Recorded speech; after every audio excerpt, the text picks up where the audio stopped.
It was about 3 in the morning. Our quick reaction force wasn't coming to help us. We had no air support. We had no medevac. I had wounded.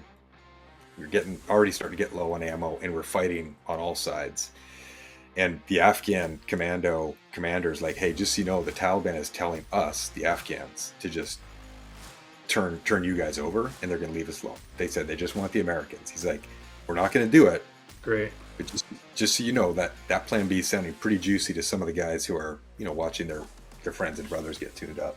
If I shoot, I'm just one shooter.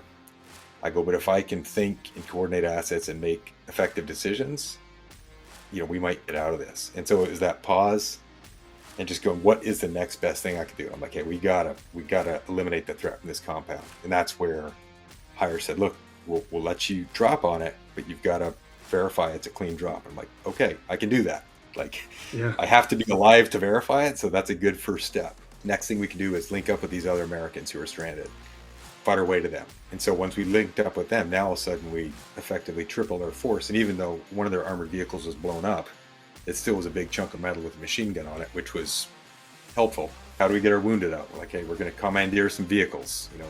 Afghan army folks had a truck up there, so we started loading our people on. We had to drive them through an ambush to get them to higher aid.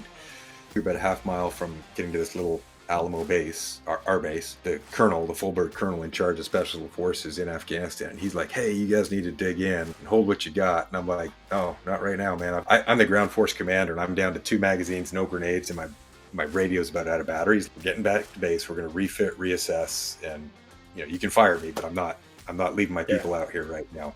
I was pretty sure I was going to get relieved.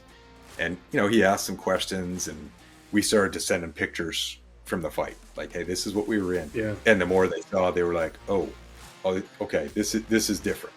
This was a rough night. What we had thought was our worst night as a team, we're beat up, ended up being a really pivotal moment in that region. For years to come, it ended up that the Taliban just got shellacked because they're usually the challenge in those conflicts was finding the enemy, and in that conflict, the enemy massed on us, so there's no challenge finding them because we had sort of that solution focused mindset of like, okay, how can we use our air support? The enemy was all out in the open, and it was pivotal. I mean, it broke their back.